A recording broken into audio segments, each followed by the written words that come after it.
네. 우선 강론부터 보도록 하겠습니다. 강론. 어려운 거 산 하나 넘었어요. 형사법에서 형법 총론 파트를 넘었고요.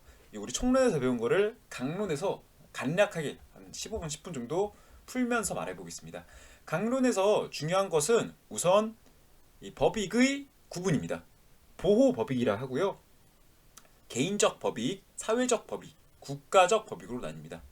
그래서 이 개인적 법인으로 또 세밀하게 파고들면은 생명, 자유, 명예, 재산, 사생활의 평온 이런 게 있고요.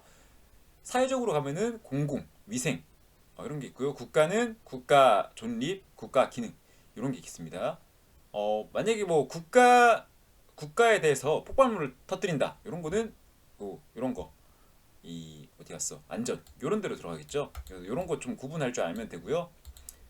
애매한 것들은 뭐 지하철 테러는 어디로 가야 되냐 이런 거 하시면 보시면 되겠습니다. 보통 2장과 3장이 헷갈리실 텐데 국가랑 사회랑 이 국가적 법익은 국가의 징벌권, 형사권, 사법권 뭐 이런 느낌으로 좀 보시면 되겠어요. 국가 기능은 또 국가 존립과 국가 기능 요 두 개만 조금 구분할 줄 알면은 나머지는 다 사회 안전으로 넣으면 돼요. 보시면은 좀 쉽죠? 네, 네, 네, 뭐 쉽겠네요. 네. 느낌이 내란, 외환, 그리고 또 국기에 관한 제, 국교에 관한 제 이런 게 있겠습니다. 근데 보통 여러분들이 일반인들이라면은 여기보다는 이제 1장, 1장으로 많이 보시겠죠. 개인적 법익. 해서 자 우선 생명, 신체 이거 쉽죠. 상해, 폭행, 과실치사상, 살인죄 이런 거. 근데 이제 보호 법익이 뭐냐? 상해는 우리 몸을 보호하려는 거잖아요. 신체.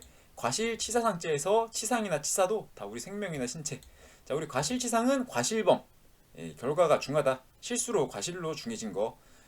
결과적 가중범은 원래 고의범죄로 결과가 부정하게 나오는 거. 과실범은 과실범이고요. 결과적 가중범, 폭행치사나 폭행치상도 여기 생명신체에 들어가겠죠. 또 강간치상, 강도치상, 강도치사 뭐 이런 것도 있겠고요. 강도살인 뭐 이런 것도 말이 되겠죠. 강도살인은 결합범, 강도와 살인이 결합했다 이렇게 아시면 되겠고요. 이제 좀 총칙에서 배운 용어들이 하나씩 이해가 될 겁니다. 자, 존속살인 같은 경우는요 신분범입니다. 왜? 아버지와 아들이라는 관계가 성립이 돼야지 일어날 수 있는 범죄죠. 반대로 살인이란 범죄는 누구나 저지를 수 있는 거죠. 그래서 이렇게 총론에서 배우는 개념이 와닿으실 거라 믿습니다. 여기서 좀 공동정범 개념에서 좀 재밌는 게 신분에 의한 범죄를 교사한 때가 있어요. 네, 이거는 한번 흘려 들으시면 됩니다. 자, 이것도 그 결론은 신분에 의하여 교사를 했는데 그럴 때 교사범을 어떻게 처벌할 것인가? 가령 엄마가 아들한테 교사를 한 거예요. 아들아, 아버지 좀 죽여줘. 그래서 아들이 아버지를 죽이면요. 우리나라에서 존속이잖아요. 아버지의 아들한테선 존속이죠. 그래서 아들이 아버지를 죽였다. 그러면은 존속살인입니다. 존속살인. 근데 이걸 교사한 사람은 엄마잖아요. 엄마도 정범의 형, 교사범은 정범의 형으로 처벌한다. 라고 기억나시죠? 그래서 존속살인이 형이 돼야 되는데 엄마는 신분이 존속이 아니잖아요. 남편이랑 저만 학교만 뭐다? 남이다. 남이기 때문에 존속살인이 될 수 없어요. 살인죄가 돼요. 근데 존속살인을 교사한 거잖아요. 그래서 어떻게 하냐? 처벌은 살인으로 하고 형벌의 이름은 존속살인으로 합니다. 자, 다시 신분에 의하여 성립되는 교사범에 있어서는 교사범이 신분이 없는 경우에는 이제 중하지 않은 벌로 처벌한다. 중하지 않은 벌로 처벌한다. 그러니까 범죄의 적용은 중하지 않은 거. 물론 이제 기소될 때는 존속살인의 교사범 이런 식으로 기소가 되겠지만 처벌은 살인죄 이렇게 됩니다. 네, 여기 보시면은 설명 있죠. 갑이 을을 교사해서 을의 부모를 죽인 경우 갑은 보통 살인의 교사범, 을은 존속 살해의 정범. 갑이 을을 교사해서 갑의 부모를 죽인 경우 갑은 존속 살인의 교사범, 을은 보통 살인의 정범. 뭐야 이거? 아, 네네. 이거는 흘려 들으세요. 이거는 잊으셔도 되고 아까 설명해 드린 거 아버지 어머니 그걸로 기억하시는 게 더 편합니다. 비슷한 예로 친구가 친구한테 너 아버지를 죽여. A라는 사람이 B라는 친구한테 B야 너의 아버지를 죽여라고 했어요. 그럼 B는 당연히 존속살인의 정범이 되겠고요. A는 B의 아버지에 대한 존속살인의 교사범이지만 처벌은 보통살인으로 한다. 처벌은 보통살인으로 한다. 자, 우리 촉탁 승낙에 의한 살인죄. 우리 이전 시간에 승낙에 대해서 배웠었죠. 승낙과 양해. 자, 양해는 위법성 조각을 논할 필요도 없는 것이고요. 승낙은 위법성 조각 사유가 되는 것입니다. 자, 승낙도 사후 승낙은 안 된다. 사전 승낙만 된다. 이렇게 아시면 되겠고요. 추가적으로 승낙에 의한 거는 원래 위법성 조각입니다. 가령 친구한테 야, 한 대 쳐봐. 한 대 쳐봐 해가지고 툭 쳤어요. 친구가. 자, 그럴 때는 뭐다? 무죄입니다. 왜? 위법성이 조각되니까. 근데 친구한테 야, 너가 날 죽여줘. 야, 진짜 죽여도 돼? 죽여 빨리. 찔러. 탁 찔러서 죽었어요. 자, 그럴 때 승낙을 했으니까 무죄다? 아닙니다. 각 측에 승낙에 관한 살인죄가 명시되어 있기 때문에 이런 건 그러니까 승낙도 원래는 처벌하지 않는데 각 측에 별도로 나와 있으면 강론에 별도로 이렇게 죄로 명시되어 있으면은 처벌한다. 자, 다시 아까 승낙에서 말씀드려야 되는데 원래 총칙상 승낙은 위법성 조각 세우지만 강론에 따로 이렇게 살인죄 중에서 승낙에 관한 승낙 살인죄 이렇게 나눠버리면요 살인이 이루어집니다. 그리고 승낙에 있어서 묵시적 승낙이라는 게 있습니다. 묵시적 승낙. 묵시적 승낙이 뭐야? 어떤 게 있냐? 우리가 사귀는 관계예요. 제가 여자친구가 있어요. 여자친구가. 그리고 동거를 합니다. 동거를 하면 사실혼인가요? 자, 동거를 하는데 제가 잠을 자고 있는데 그 여자친구가 제 지갑에서 몰래 돈 3만 원을 가져갑니다. 제가 그걸 또 봤어요. 힐끔 보고 탁 눈을 감아요. 여자친구는 이걸 몰라요. 보고 있는 거. 자, 이거 힐끔 보고 눈 감은 거.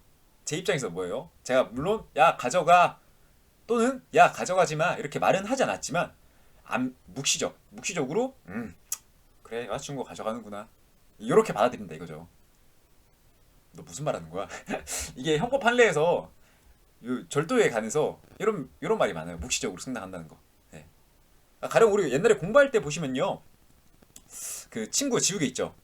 옆자리 제가 필기하다가 틀린 게 있으면 옆자리 짝지 않는데 아무 말 없이 그냥 야 한마디 하고 가져가서 쓰고 자 이렇게 하는 거 있잖아요.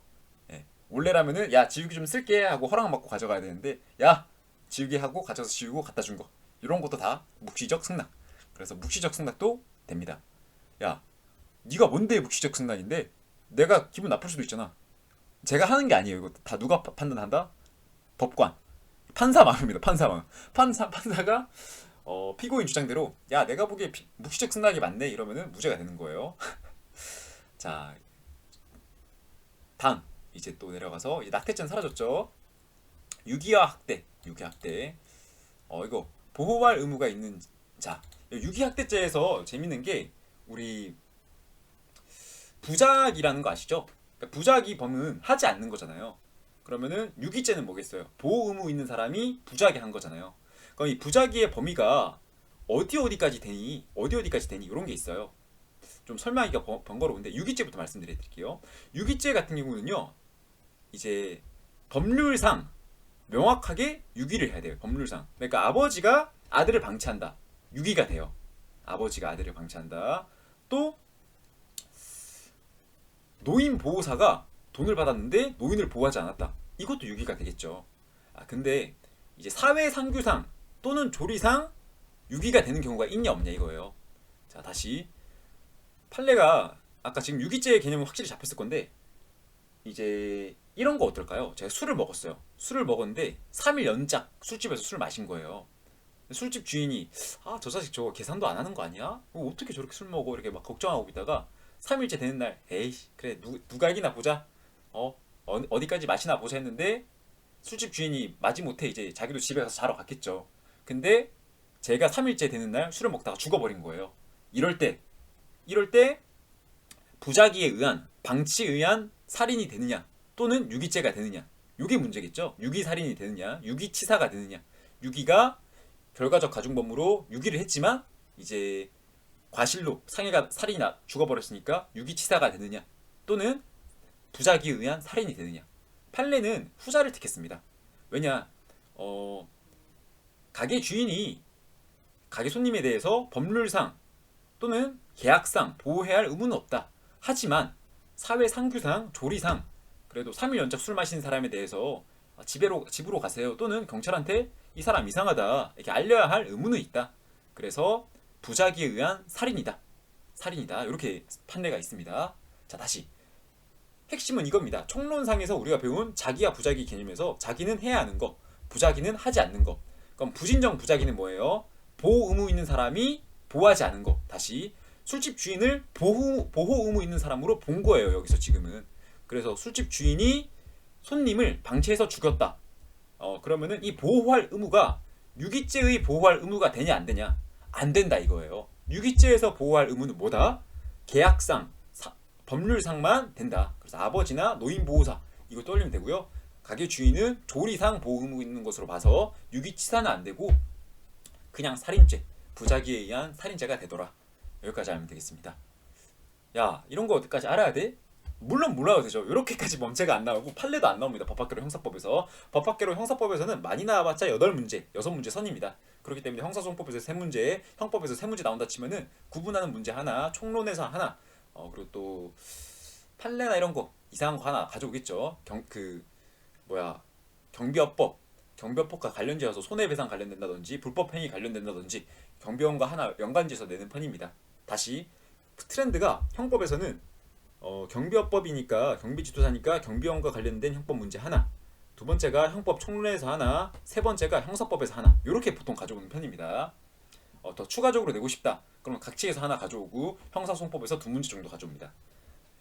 근데 이거 내가 왜 알아야 돼? 알면 좋잖아요. 알면 편하고. 그리고 이게 보통 경비지도사 자격증을 취득하는 분들이 경비 지도사만 따면 좋겠지만 다른 자격증을 따러 간다든지 또는 뭐 스펙 향상용으로 또는 자기가 이제 법학개론이 필요하다 하시는 분들이 많아요. 그래서 알려드리는 편입니다. 그리고 제가 이렇게 한번 찍어놓고 안 찍으려고 이제 저도 이거 공부하는데 힘들었어요. 안 찍으려고. 자, 이제 자유에 대한 죄, 협박죄, 강요죄. 예. 강요는 제발 해주세요 뭐 이렇게 하는 거고요. 협박은 하지마 뭐 이렇게 하는 거 있죠. 협박죄 같은 경우는요 좀 재밌어요. 이게 반의사 불벌죄가 되겠습니다. 반의사 불벌죄. 그리고 또 폭행 또는 협박으로 강요하는 거. 강요죄는 폭행 협박으로 강요하는 게 되겠죠. 협박죄 같은 경우는요 이게 진짜 좀 어불성설인 게 잘 봐요. 야, 너 그렇게 이 판부로 놀리다가 죽는다 라고 했을 때 이게 협박이 될까요 안 될까요? 이거는 사실관계에 따라 다르고 판사가 재판하기 나름이겠죠. 일단 이 사실 자체는 죽는다라고 말했으니까 협박이 되겠죠. 자, 두 번째, 정당한 권리의 행사로 인한 고지는 협박이 아닙니다. 자, 예시를 하나 2개 들어드릴게요. 첫 번째, 이제 대부업자가 돈을 안 갚는 여성분한테 당신 이렇게 돈 자꾸 안 갚으면은 당신네 시댁에다 다 알려버릴 거야 라고 고지를 했어요. 이거 협박죄입니다. 두 번째, 너 이런 식으로 나오면은 내가 너 고소할 거야. 자, 고소할 거야. 이거는 국가형병권에 대한 고지기 때문에 협박이 아닙니다. 또 재밌는 판례가 세 번째, 너 이런 식으로 하면 쥐도새도 모르게 죽여버리겠어.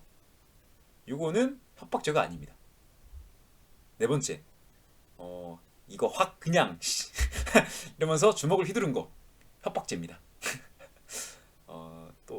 또 이런 건 어떨까요? 제가 이제 너 이렇게 진짜 함부로 입 놀리다가 나한테 죽는 거야.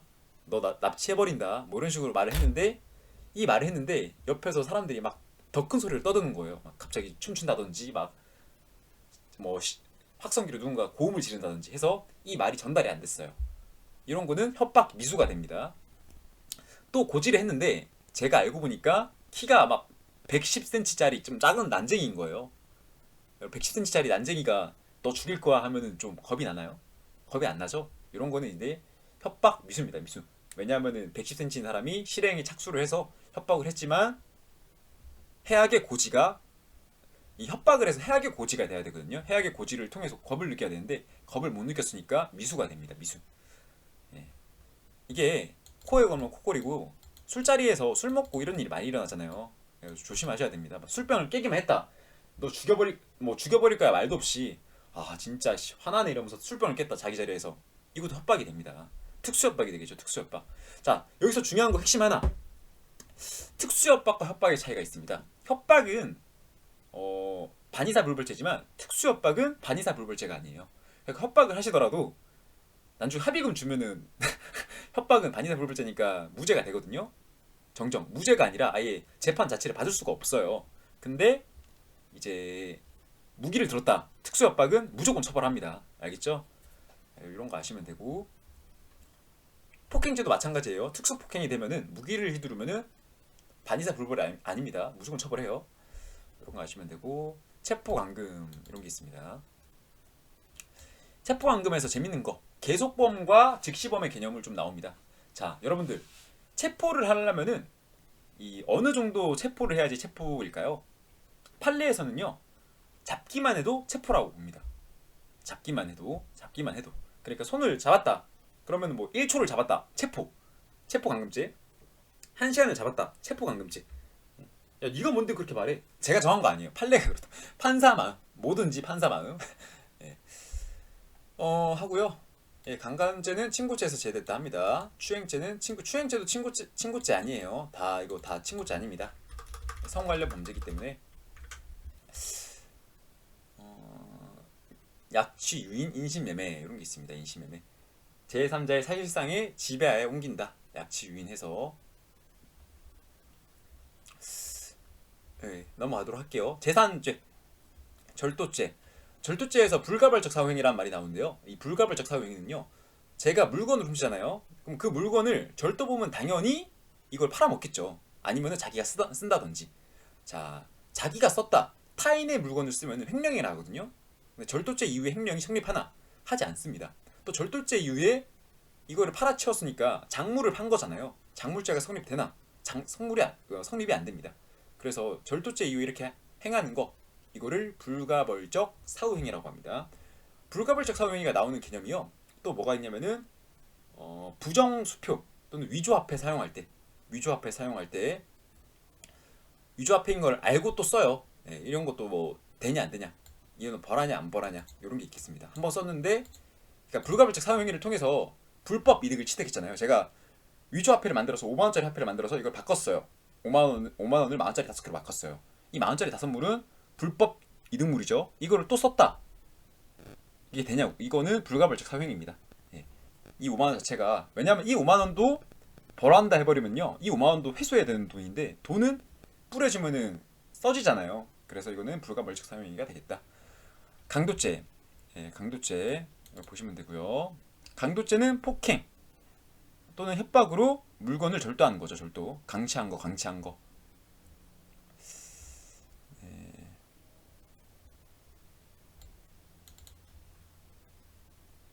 이 보면요, 재밌는 게 또 있는데요. 강도, 폭행, 강간 이렇게 있어요. 강도, 폭행, 강간.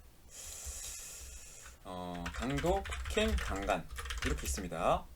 이 보시면요, 곤란이라는 개념이 나와요. 곤란, 강간, 추행, 협박인가요? 네. 또 이제 폭행도요, 이제 강도, 강간, 협박 맞나요? 이게 기억이 안 나는데, 일단 얘는 현저히 곤란한 거예요. 현저히 곤란. 얘는 곤란 맞나요? 그러니까 이게 강간과 추행에 곤란하게 하여서 이 상태를 이용해서 성행위를 한다든지 몸을 만지는 것을 추행이라 하거든요. 다시 조문을 한번 가져올게요. 네, 가져왔습니다. 이 폭행으로 당연히 강간이나 추행을 하면은 당연히 이거는 강간이고 추행이고요. 이 협박이 문제가 되겠죠. 협박을 어느 정도로 했길래 강간이 되냐? 이게 왜 나왔냐면요, 이 부부간에 성행위가 있잖아요.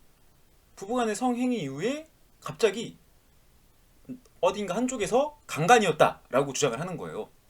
자, 부부면은 당연히 뭐 성행위를 할 수도 있겠죠. 근데 뭐 갑자기 한쪽이 강간이라고 하니까 왜 강간이냐라는 말이 나올 거 아니에요. 그래서 뭐 상대방이 내 의사를 압박했다, 의사를 억압했다라고 말하는 건데, 그 의사의 억압이 뭐 단순히 부부로서 야 오늘 좀 어떻게 한번 어떻게 안 될까? 뭐 이런 억압일 수도 있고, 또는 야 안 하면 죽는다, 오늘 성행위 무조건 해야 돼, 오늘 무조건 좋은 밤 보내야 돼, 이런 식으로 했다.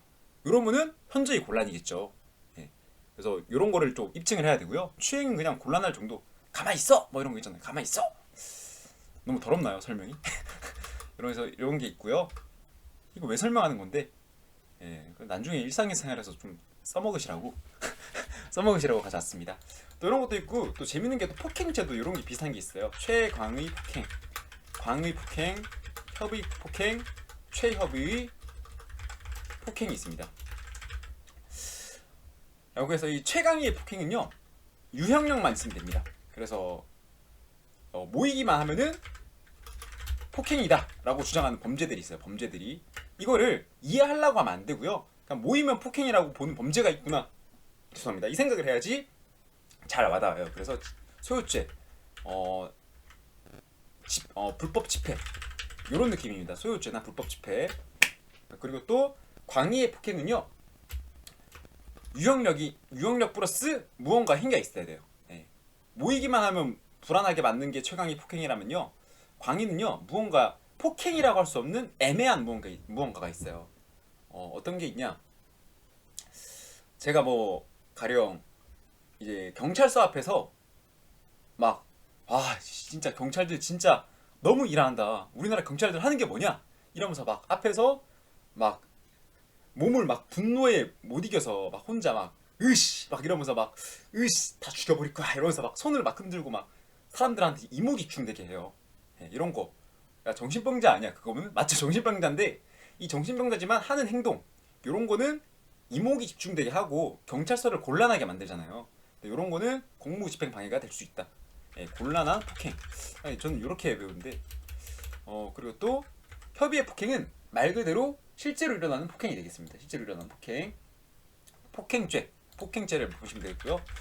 최협의의 폭행 같은 경우는요, 이제 폭행, 그러니까 이거 치는 정도.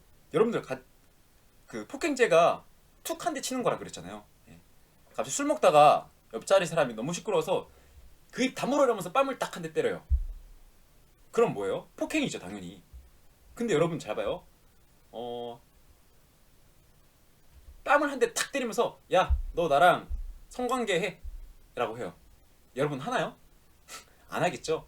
자, 다시 뺨을 한 대 탁 때리면서 성관계 해. 자, 폭행은 이루어졌잖아요 지금. 근데 뺨 한 대 맞은 정도로 성관계를 한다? 안 하죠. 왜요? 이 폭행 자체가 그렇게까지 안 와닿았으니까. 그런데 막 죽을 정도로 때리는 거예요. 팔다리 다 부러뜨리고 막 폭행으로 팔다리도 다 부러지고 이제 몸을 한거를 못하는 거예요. 한거불능이 돼버린 거예요. 그럴 때는 이제 강간이 되겠죠. 성행위를 강조를 하면은. 그래서 얘는 강간. 재밌지 않나요, 이런 거 보면은? 재미라기보다 사실 말장난이죠, 말장난. 네, 말장난 같습니다. 넘어가도록 할게요. 죄송합니다. 자유에 관한 제도라. 협박죄. 그러니까 곤란이나 이렇게 현재의 곤란한 정도를 나눈 거를 설명해 드리려고. 왜냐면 협박이나 강요가 이렇게 자유나 명예로 가지 마시고 자유에 관한 제도라 이렇게 보시면 되고요. 넘어가시고요. 재산, 절도, 강도. 이 강사공이라고 해서 재산과 재물에 관한 죄가 다 되는 게 있어요. 그러니까 재산상 이익과 재물은 다른 거예요. 자동차나 가방, 지우개 이런 건 재물이죠. 재산상 이익은 보통 돈이라고 보시면 됩니다. 돈. 왜냐면은 이 형법은요, 돈의 개념을 따로 봐요. 그러니까 돈은 우리가 약속으로 만든 거잖아요, 그죠? 그래서 가령 은행에 5천만 원이라는 돈을 넣어놓잖아요. 그러면 이거는 재물이냐? 아니죠. 이 5천만 원을 가지고 있는 권리를 제가 가지고 있는 거잖아요. 은행에 맡겨서. 이거를 재산상 권리를 재산상 이익이라고 하거든요. 이거를 가져갔다. 그러면은 재산 범죄가 되는 거고요. 반대로 5천만 원을 제가 현물로 가지고 있어요. 현금 다발로. 근데 이걸 훔쳐갔다. 그럼 절도가 되는 거예요. 왜? 재물이니까. 이런 것처럼 재물과 재산의 개념을 아셔야 되고요. 또 재밌는 게 법학 일반에서 말씀드렸던 것 같은데 재물의 개념은 민법과 형법에선 다릅니다. 형법에서는요, 유체물, 기타 관리할 수 있는 재물, 그러니까 민법에서 원래 원칙상 유체물이나 관리할 수 있는 자연력은 재물로 봐요. 전기나 가스 이런 거. 그런데 부동산은 재물, 재산 범죄의 객체가 안 됩니다. 정정 재물죄의 객체가 안 됩니다. 재산죄는 되겠죠. 부동산 사기가 있으니까. 왜냐? 부동산은 움직이지 않는 거잖아요. 부동산은 동산이 아니잖아요. 동산이 움직인다 해서 동산이라 했죠. 부동산은 움직이지 않습니다. 여러분들 집을 훔쳐갈 수 있나요? 포크레인 막 가져와서 막 이렇게 막 뽑아가지고 막 가져갈 수 있나요? 뽑은 순간 뭐가 돼요? 뽑은 순간 동산이 되는 거죠. 그래서 부동산은 절도죄가 성립되지 않습니다. 자, 이거 문제 나왔던 거예요. 민법상 재물에는 부동산과 동산이 다 포함되지만 형법상 재물에는 부동산은 포함되지 않는다. 그래서 뭐 나무 같은 경우도 뿌리가 박혀 있다. 이러면은 부동산입니다. 부동산. 반대로 과실이라든지 이런 거 땅에서 떨어졌다. 그러면은 절도죄의 객체가 되겠죠.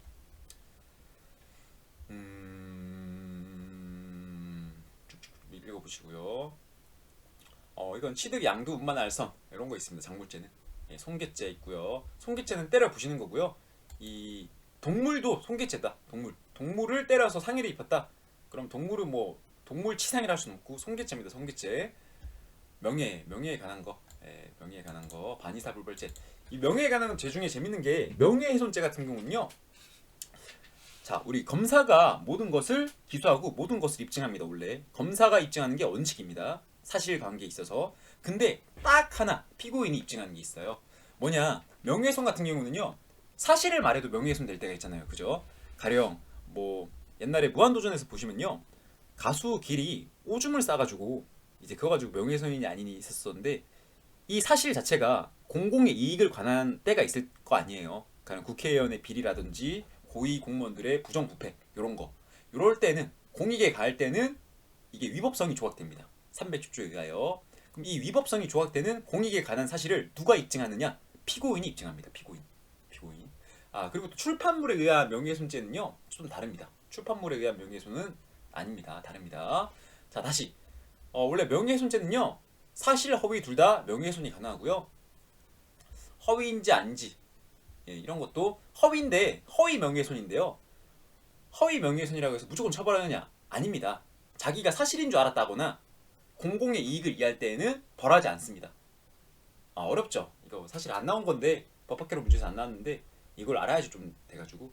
또 출판물에 의한 명예훼손죄 이런 것도 있다. 하시면 되겠고요.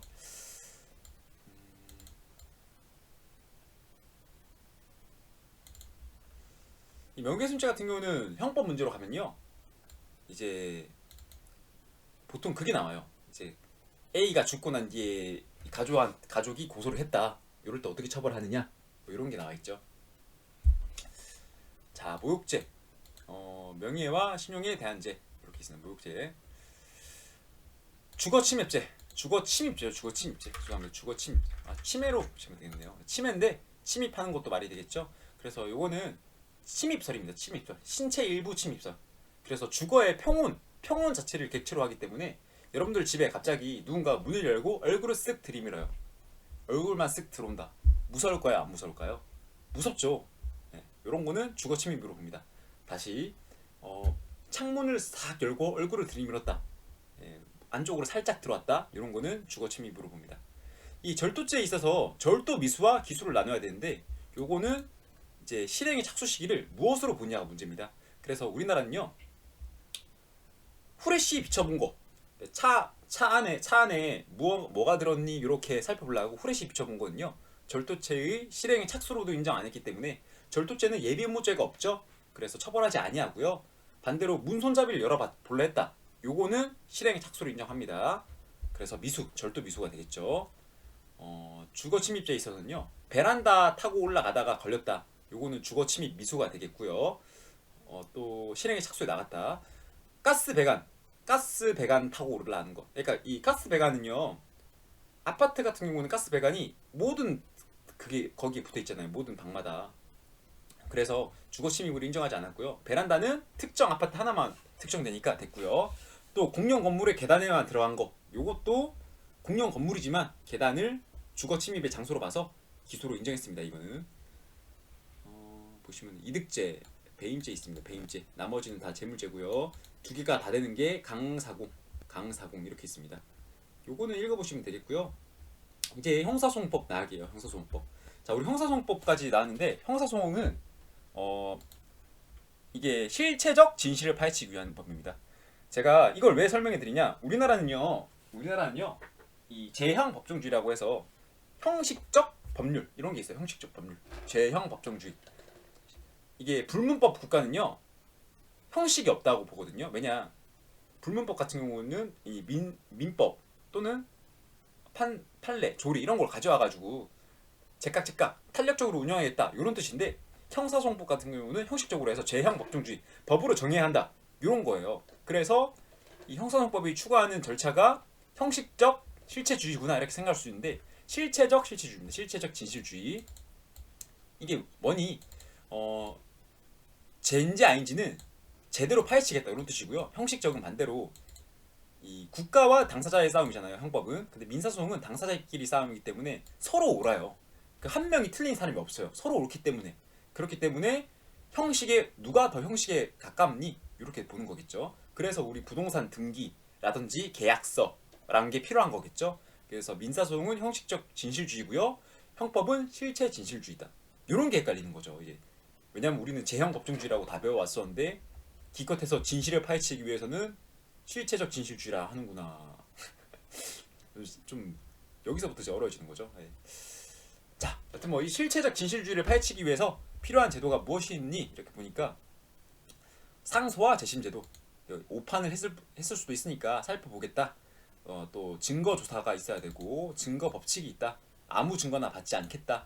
또 불리한 증거나 불법된 증거는 빼겠다. 또 적정 절차의 원칙, 신속 재판 이런 거는 헌법에 나와 있죠. 판사, 법관에 의한 재판만 받으라 하고요. 신속한 재판을 받아야 합니다. 피고인의 기본적 권리로 법정 절차 이렇게 있습니다. 피고인 보호, 비례성, 공정한 재판. 이지만 우리나라 요새 좀 핫하죠? 이거 검경 구분이나 사법권 때문에 여기서 이 영상을 보시는 분들이라면 항상 누구 하나의 편을 보시지 마시고 국가와 민간인의 입장에서 보셔야 됩니다. 국가와 민간인 입장에서 내가 이러한 형사법에 휘말렸을 때 피해자였을 때 피고인일 때 둘 다를 봐서 얘네들이 잘 가고 있는지 지금 이 너무 국가 권력 기관들끼리의 싸움으로만 가는 게 아닌가 이렇게 좀 느껴진다면은 한번 저처럼 생각하시면 좋겠습니다. 야 갑자기 너 나이도 어린 놈이 이상한 말 하고 있어. 죄송합니다. 개인적인 사견입니다. 정정하겠습니다. 보시고요. 규문주의 법원이 스스로 한다. 스스로 절차를 하고요. 이거는 이제 기본 구조인 거예요. 탄핵주의. 자, 우리나라는 탄핵주의를 기본 구조로 택한다. 이게 원칙입니다. 규문주의는요. 독일 같은 경우는 법원이 스스로 모든 걸 다 합니다.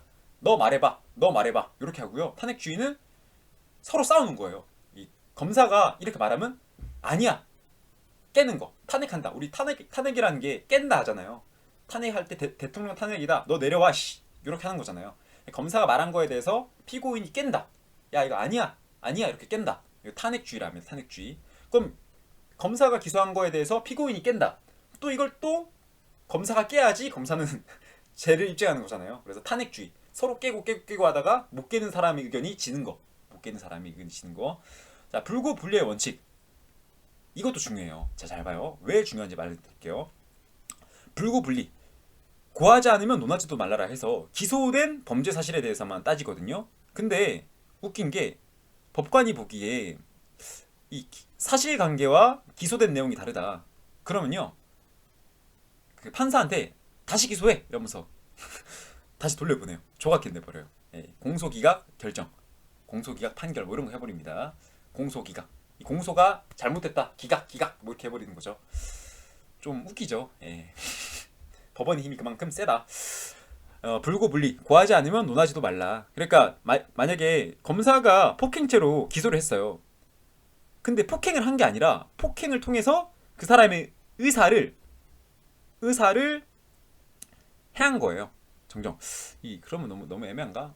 강요를 한 거예요. 폭행을 통해서 어떠한 행위를 강요한 거예요. 그럼 강요죄로 걸어야 되는데 폭행죄로 검사가 기소를 한 거예요. 그럴 때 법원은 폭행죄에 대한 이 기소장을 조각내버리고 공소기각 결정해버리고요. 그리고 검사한테 다시 가져오라 합니다. 다시. 자, 공소기각 결정과 공소기각 판결의 차이가 있습니다. 공소기각 결정은요. 입구에도 못 들어가는 거고요. 공소기각 판결은요. 입구에 들어갔다가 뺀집을 먹은 거예요. 뺀집. 그래서 다시 못 들어와요.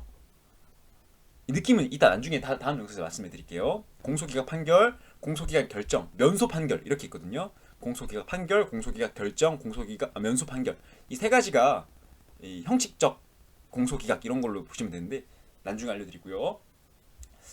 우리나라는 당사자주의의 직권주의를 가미했습니다. 가미했어. 그래서 일단 기초적으로는 당사자주의입니다. 당사자주의. 자, 법원의 공소장 변경 요구 제도 아까 제가 말해드린 거고요. 직권 증거 조사 제도 이런 건 직권주의입니다. 직권주의. 법원의 증인 신문 제도. 이것도 구분해야겠죠. 다음 중 당사자주의와 직권주의의 분류로 옳지 않은 것은 또는 사지선다니까 다음 중 성격이 다른 하나를 고르시오 이렇게 나온단 말이에요. 그러면 직권주의 요소 3개 딱 주고 당사주의 요소 하나 딱 주겠죠.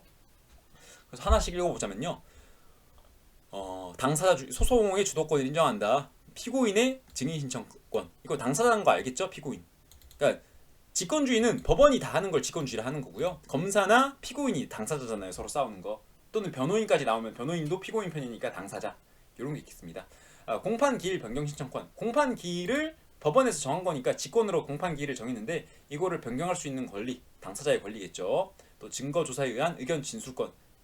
이거는 왜 하냐? 증거 조사 같은 경우는요. 검, PP 변입니다. 검사, 피고인, 피의자, 변호인이 청구가 가능하고요.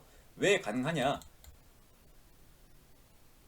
증거가 사라질까봐. 그러니까 제가 사람을 죽였는데 칼이 알고 보니까 얼음 칼인 거예요. 얼음 칼. 얼음 칼이면 좀 있으면 녹아서 없어지겠죠. 그래서 증거 조사를 원래라면은 이제 재판 열리는 날에 하는데 지금 빨리 해야겠다. 해가지고 뭐 영장 없이 해야겠다. 해서 가지고 오는 거. 요런 느낌이 있습니다. 네. 흘려드리셔도 돼요. 이게 나중에 영장 실질심사나 영장에 대해서 또 알려드릴 때 말씀해 드리겠습니다. 이렇게 보시고요. 우리나라는 전반적으로 형사소송의 기본 구조를 당사자주의로 보고 있다. 당사자주의로 보고 있다. 직권주의 요소가 어느 정도 가미되었다. 이렇게 아시면 되겠고요. 예. 여기까지 아시면은 어떤 느낌으로 가는지 법원이 얼마나 힘을 가지고 있는지 아신 거고요. 여기서 이제 사실 요거는 별로 안 와닿으실 거예요. 왜냐? 문제니까. 문제고 지문이니까. 그럼 우리한테 일상적으로 도움이 되고 뉴스를 보면서 도움이 될 만한 내용이 무엇이 있니? 요걸 알아야지 상식으로 써먹을 수도 있고 또 안 까먹어요. 그리고 이 근간을 알아야지 형사소송법에 대해서 이 요소들이 하나하나 이런 거구나를 알 수 있어요. 전 처음에 형사소송법이랑 형법 배울 때 너무 어려웠어요. 이게 왜냐? 처음 보는 거니까. 근데 이거를 처음부터 요소부터 가르쳐줘요. 관할의 종류는 이런 게 있다.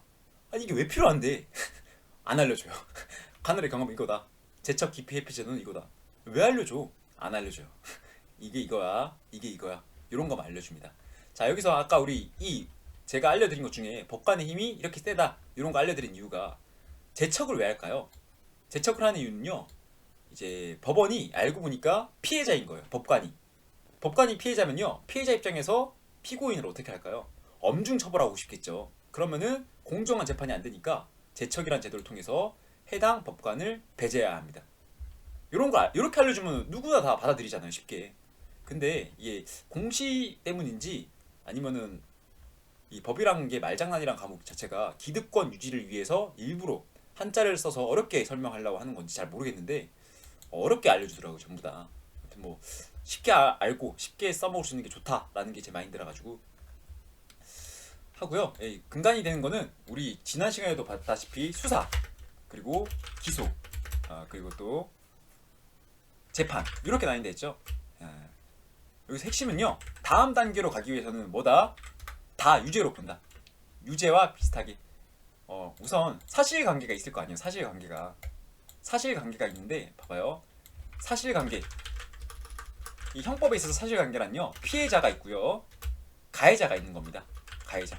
자, 그럼 이제 사실관계가 폭행죄로 일어나 볼게요. 폭행죄. 폭행죄로 왔습니다. 몇 월 며칠 몇 시경 가해자가 피해자를 폭행하였음이라고 해서 고소 신고를 합니다. 그래서 수사기관이 수사를 시작하죠. 조서를 씁니다. 조서. 가해자를 조사해봅니다. 피해자가 신고한 내용은 가해자가 저를 때렸어요. 때려서 전치사주를 입었습니다. 라고 나왔습니다. 근데 조서를 쓰다 보니까 가해자가 이제 수사를 받는데 아니 때린 거 맞다.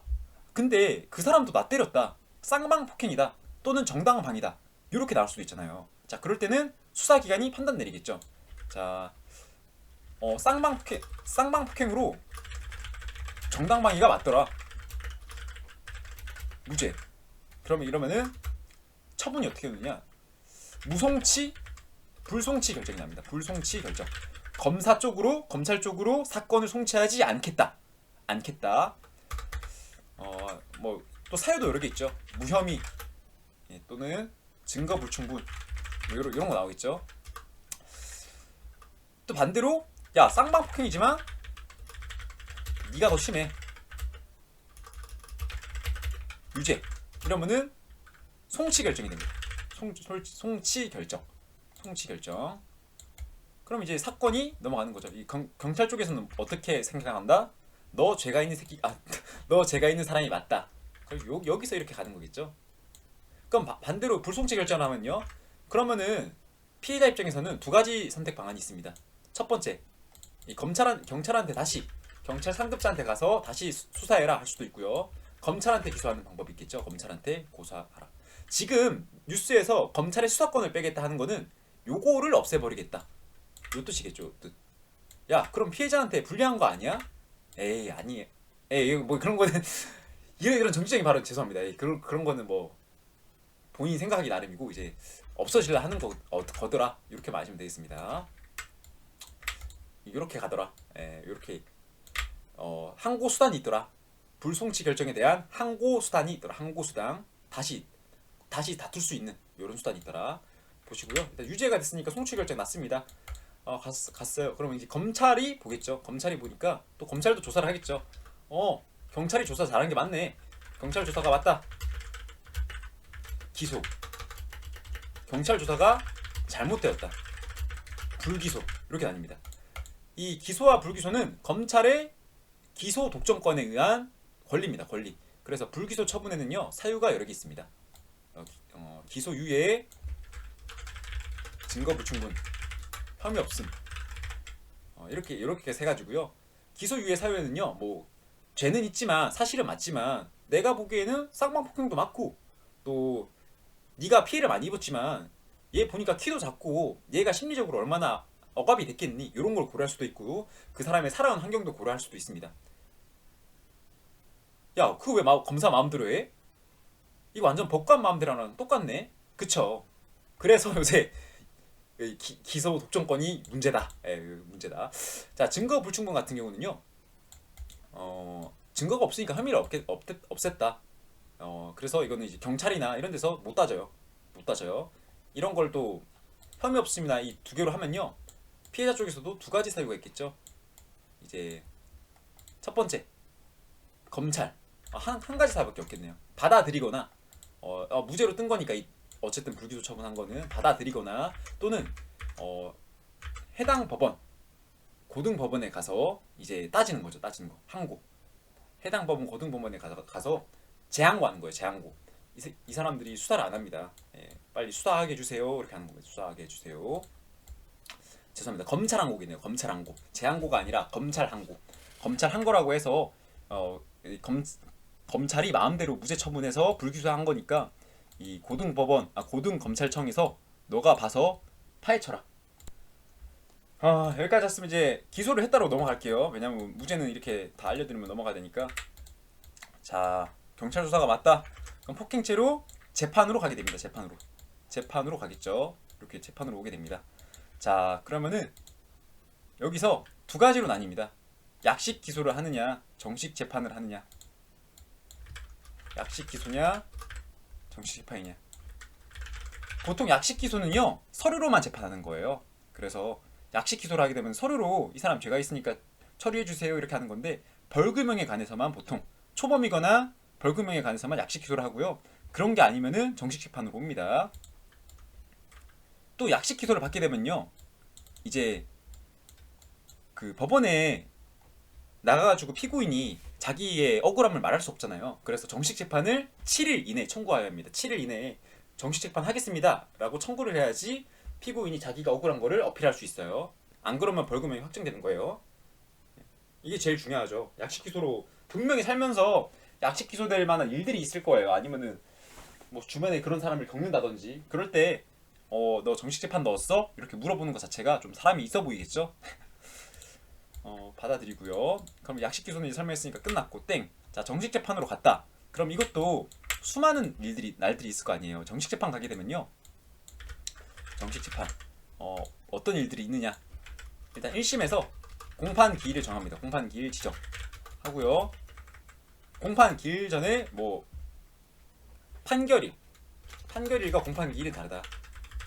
1차 공판 기일, 2차 공판 기일 뭐 이렇게 아까 다르다 했죠. 그래서 증거 조사도 하고요. 또 증인 신문도 하고요. 쟁점 정리도 하고요. 이런 게 있고요. 여기서 한 단계 더 나아가서 이제 재판 절차. 이 절차들은 아까 설명이 들었거든요. 여기서 오는 절차들은. 그럼 이제 나머지가 재판 절차를 알게 되면요. 끝나요. 이 큰 절차에 대해서.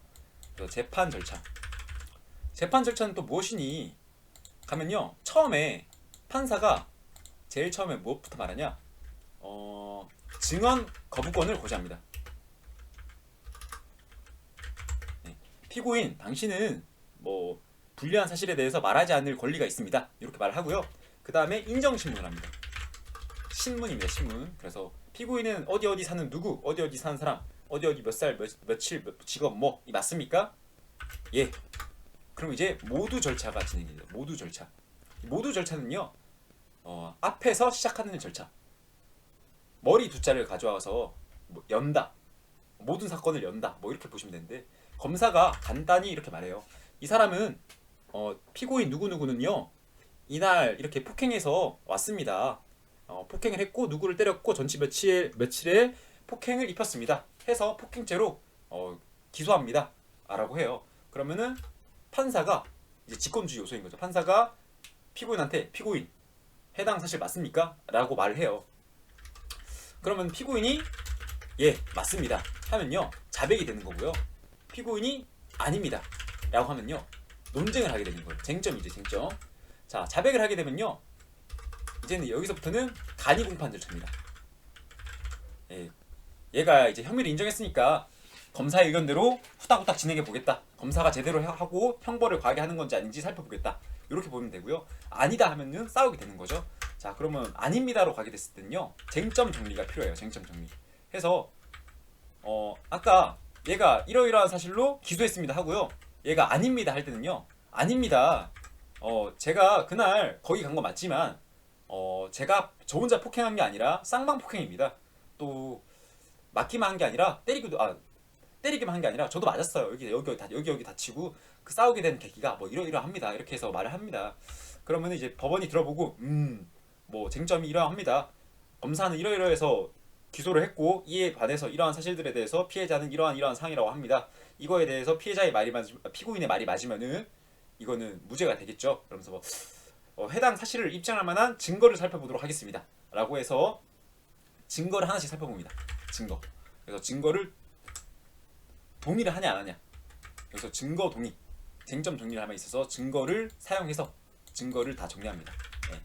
증거 불충분. 그러니까 여기서 아까 수사기관에서 나왔던 이제 공소장이라든지 죄송합니다. 공소장이 아니라 조서, 피의자 조서 이런 거 살펴보겠죠. 그래서 증거를 쓸지 안 쓸지 살펴보는 게 재판 절차가 되겠습니다.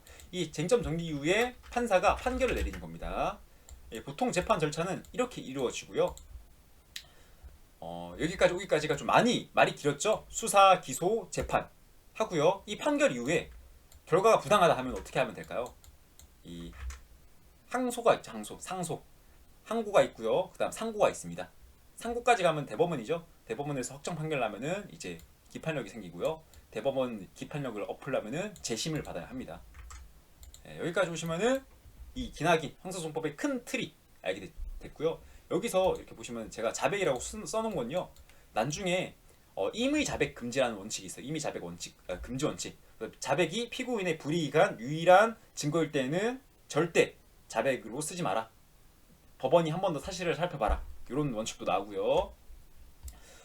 증거에서 피의자 조서라고 해서 피의자가 증거로 쓸지 말지를 피의자가 정해요. 피의자가 나는 증거로 안 쓸래 하면요 증거로 못 써요. 그러면 그 증거물 다 날라가니? 아니요. 검찰이 또 증거로 쓸 수 있는 해당 법적 요소를 갖춰야 돼요. 뭐 증인 신문을 요청한다든지 또는 진술에 대해서 뭐 공범이라든지 해당 영상이나 사진 추가 증거 이런 걸 내야지만 가능합니다.